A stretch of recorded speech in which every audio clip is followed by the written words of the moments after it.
And they even though they voted that in, they did not get the low interest bond that they had planned on.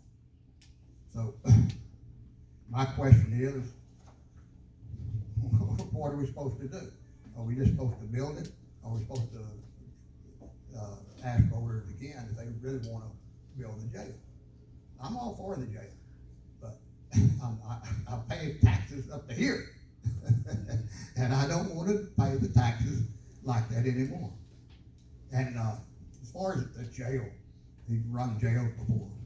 Has anybody heard about the problems we've had at the jail?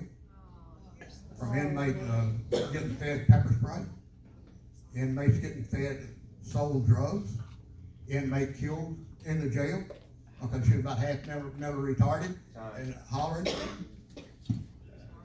All right, Sheriff, same question. Is that all you got? Is that all you got? Y'all want to vote for a sheriff, not a planner. Okay? So here's the deal. You know what? I'll answer your question, but first I'm going to address these ignorant remarks. Okay?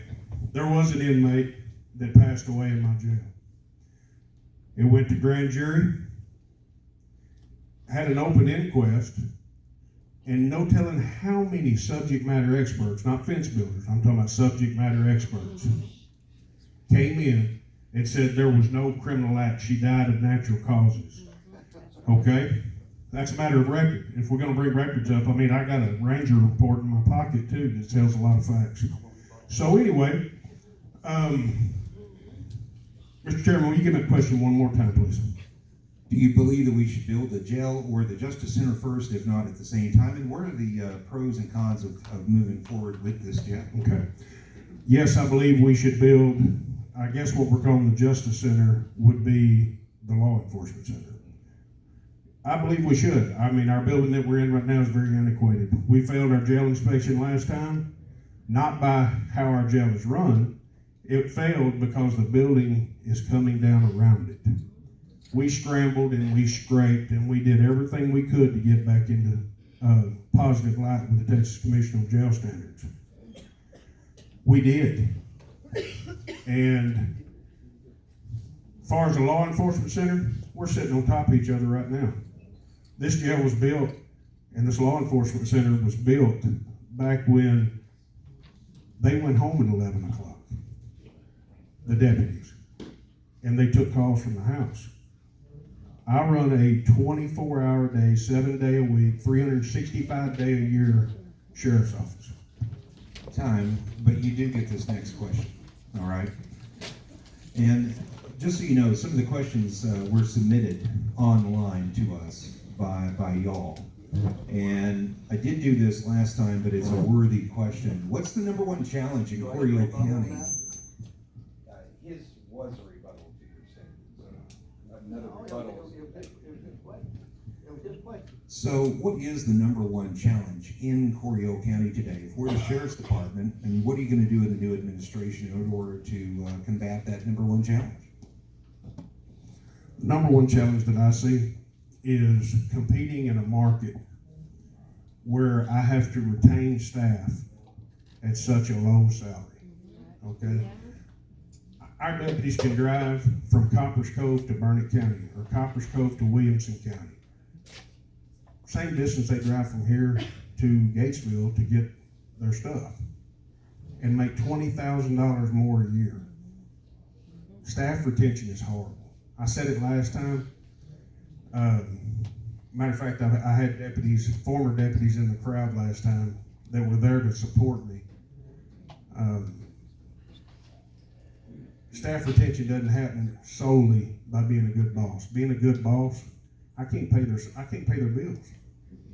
All I want to do is compete in a market. I don't want to be what Williamson County pays. I don't want to be what Burnett County pays. I just want to be able to compete to keep them home. Probably the greatest challenge is for us to work with the Commissioner's Court to get some sort of economic development in here so we can widen our tax base, which will give us more funds instead of taxing the crap out of us homeowners. That's gonna be one of my number one things, is to work on staff retention, that's getting revenue here. Also, I like training. I want my staff to be trained. If they're trained, that means y'all are getting the best bang for the buck that you pay in. Thank you.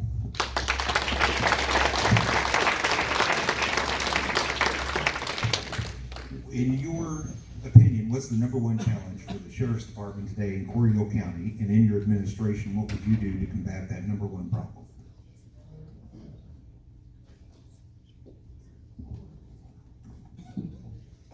The number one problem I'm gonna have to stay with is the jail. That's all I'm gonna say. Now, I agree that deputies probably need to be paid more. Now, when I started out, I might have mentioned this one time, we worked 6 days a week, 8 hours a day, and the pay was $480 a month. If you figure that about 46 hours a week, it's a little over $2 an hour. And I had a friend shot dead at $2 and something an hour.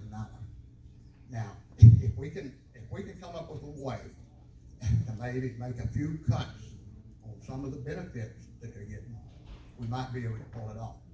Now, I'm gonna tell you a few. Okay, salary for the sheriff, $76,177. I personally will take a $10,000 cut.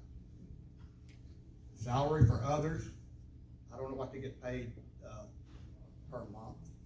$1,767,622. I was told he has 30 deputies. If you divide 30 into that price, come up with $55,000. That's not a bad salary. If that's what it is. I don't know what it is.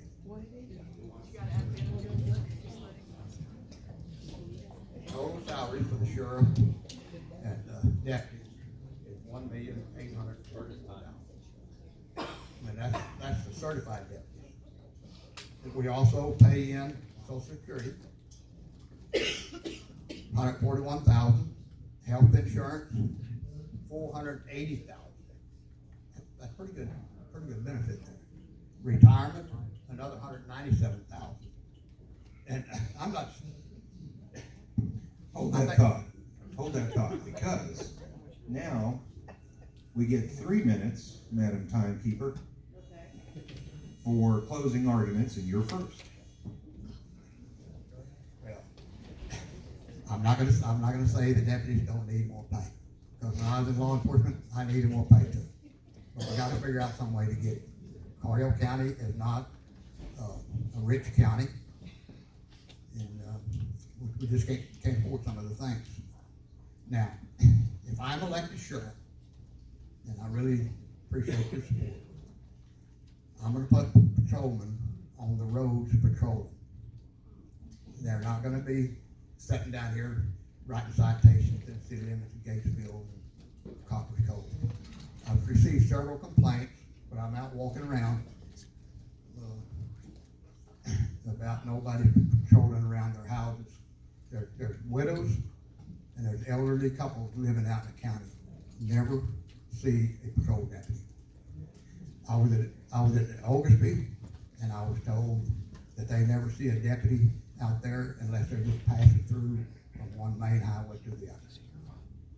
So that's gonna change. And again, I would like to try to come up with some way to have an animal shelter. So that's up to the commissioners and the people of Coryell County. But we will be patrolling county roads. I've done it. I've been a patrolman, been CID. I've done it all. Anything a deputy's done, I've done it myself. And I'll be out there helping. Thank you.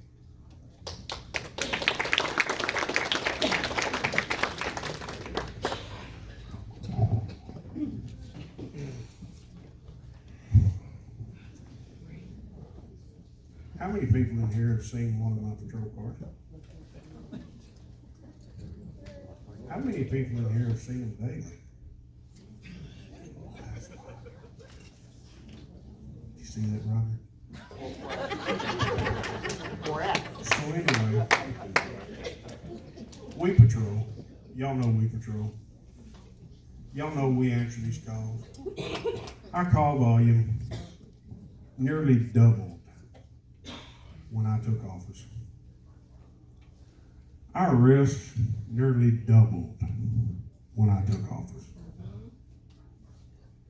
Our interdiction into the dope world, which was one of my campaign promises. I promised I'd pick a fight with all these dope heads. Well, I'm not going to employ them, but I'm going to put them in jail. Yeah.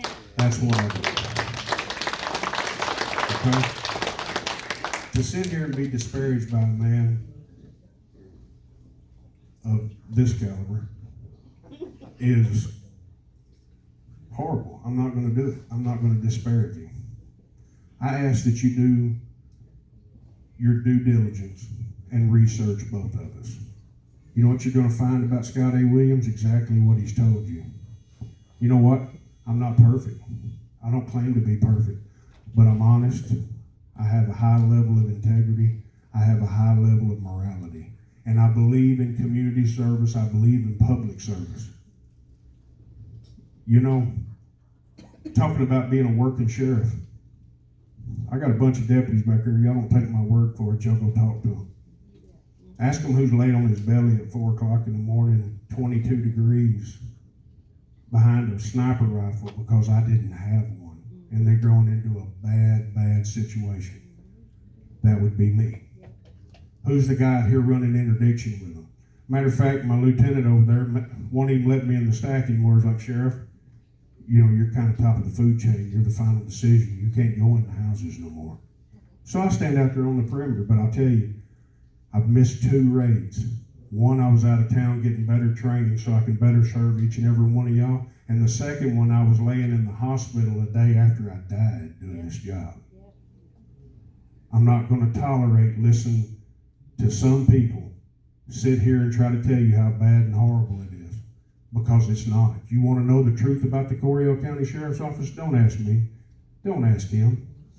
Ask your neighbors and ask them deputies back there. Ask them police officers back there about the Coryell County Sheriff's Office and what we do. Please turn out and vote. Please do your due diligence. God bless y'all. God bless Coryell County. And thank you for coming.